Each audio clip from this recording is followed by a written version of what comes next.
Hello నమస్తే నేను మీ Madhu. Welcome back to my YouTube channel. ఈరోజు వీడియో వచ్చేసి లాంగ్ వీకెండ్ కదా, సో ఇంటికి వెళ్తున్నాం. ఇక బస్ స్టాండ్కి బయలుదేరాం. షోలింగనూరు నుంచి బస్ ఎక్కి కోయంబేడు దగ్గరకు వచ్చేసాం. అక్కడ నియర్లీ 2 hours పట్టింది ఆ 20 kilometersకే. అబ్బాయి ఎండ చంపింది మాత్రం.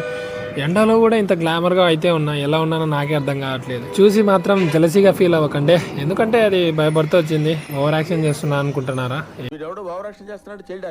ఏం కాదు, పర్లేదు. ఇక బస్సు ఎక్కేసి కోయంబేడు నుంచి మాధవరం వచ్చాం. యాక్చువల్గా ఏపీ బస్సులు ఎక్కాలంటే మాధవరంకి వచ్చేయాలి. అట్ లాస్ట్ వచ్చేసి ఆ ట్రాఫిక్లో బట్టి అటు నుంచి 1 గంటన్నర పట్టింది. అక్కడ నుంచి ఇక టైం ఓపిక 2 లేక తిరుపతి బస్సు ఎక్కేసా. ఏసీలో అయితే బెటర్ అని ఏసీ బస్సు ఎక్కేసా.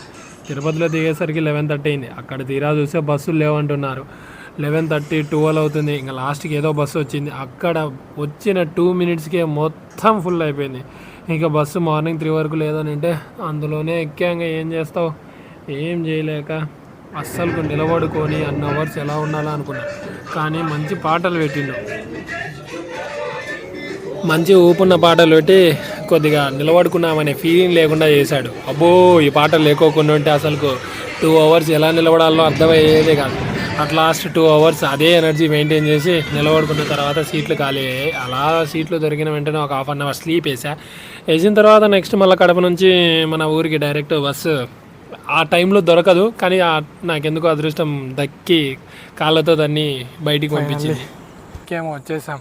కానీ ఆ మధ్యలో జర్నీ అబ్బా నరకం. మధ్యాహ్నం 2కు ఆటోతో స్టార్ట్ అయితే ఇప్పుడు మార్నింగ్ దగ్గర మార్నింగ్ 4 అవుతుంది. అమ్మ 14 గంటల జర్నీ. 5 బస్సులు ఎక్కి 5 బస్సులు దిగి, అమ్మ సీట్లు లేక నిద్ర లేక అబ్బబ్బబ్బా నరకం. లైటింగ్ అంత మంచిగా కనిపిస్తలేదు అనుకుంటా. మబ్బు, స్ట్రీట్ లైట్లు లేవు, అందుకే కొద్దిగా ఇలాగే చీకటిగా ఉంటుంది. అమ్మో, మళ్ళీ అలాంటి జర్నీ మాత్రం చూడొద్దు, అస్సలు అనుకోవద్దు స్వామి. అలాంటిది వరస్ట్ జర్నీ. ఊహిస్తేనే భయంకరంగా ఉంది. ఏం చేస్తావు, ఇంటికేమో పోవాలా కదా, దానికోసమైనా చేయాలి. సిమ్టుగాళ్ళు రోడ్డు మీద కాసుకున్నారు స్వామి. దొరికితే చింతపండే. డాడీ డ్యూటీకి పోయినాడు, సో పిక్ చేసుకోనికి ఎవరు లేరు. నడుచుకుంటా పోవాలి. పైన ఉంటుంది నైట్, అలా చల్ల గాలికి ప్రశాంతంగా రోడ్డు పైన నడుస్తుంటూ పోతూ ఆ ఫీలే వేరే. హాయిగా అమ్మ ఒక్క బండి అన్న వస్తుంది, లిఫ్ట్ ఎక్కిపోదాంలే అనుకుంటే ఒక్క బండి కూడా వస్తలేదు వెనక పక్క. నేను రోడ్డు మీద నడవడం స్టార్ట్ చేసినప్పుడు అంటే ఒక్క బైక్ కూడా రావాలి. పుణ్యాత్ముడు వస్తే ఆదుకుంటాలే అనుకుంటే నడవక తప్పదేమో. ఇక ఏంటో అన్ని నాకే జరుగుతాయి. అక్క ఇంటికి వస్తుంది, అక్క అడిగిందని అమ్మ ఫుల్ గా వంటల్లో వచ్చి మునిగి తేలిపోతుంది. ఫస్ట్ రవ్వ లడ్లు చేసింది, తర్వాత నార్మల్ లడ్లు చేస్తుంది. అక్కకేమో అన్ని ఫెసిలిటీస్ దక్కుతాయి, ఎప్పుడో ఒకసారి వస్తుంది కదా, అది మనం పోయినప్పుడే. సో అమ్మ వంట రెడీ చేసేటప్పటికి శనివారం అని మేము ఇక ఆంజనేయ స్వామి గుడికి పోయాం. చాలా రోజులైంది అక్క నేను కలిసిపోయి. అలా అల్లుని ఎత్తుకొని అలా సరదాగా టెంపుల్కి వెళ్ళేసాం. చాలా ప్రశాంతంగా ఉంది. చాలా ఇయర్స్ తర్వాత మేమిద్దరం కలిసి ఆ టెంపుల్ వెళ్ళడం.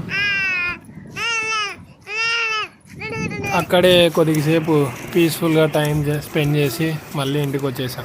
ఇంటికి వెళ్ళిన 5 days ఎలా గడిచిపోయేది లేదు. అక్క కూడా మళ్ళీ వాళ్ళ ఇంటికి వెళ్ళిపోతుంది. అమ్మ వాళ్ళకి మళ్ళీ కొన్ని రోజులు చాలా బోర్ కొడుతుంది. నేను వెళ్తున్నా, అక్క వెళ్ళిపోయింది, పిల్లలు ఎవ్వరు ఉన్నారు. పెద్ద జాబ్ చేసిన తర్వాత సొంత ఇంటికి ఒక గెస్ట్ లెక్క పోతాం చూడు, అది ఎంతో బాధగా అనిపిస్తుంది. కానీ ఏం చేద్దాం, అదే లైఫ్ అంటే. వీడియో నచ్చినట్లయితే please like, share and subscribe చేసుకోండి. మళ్ళీ మీ ముందుకు వస్తా. బాయ్.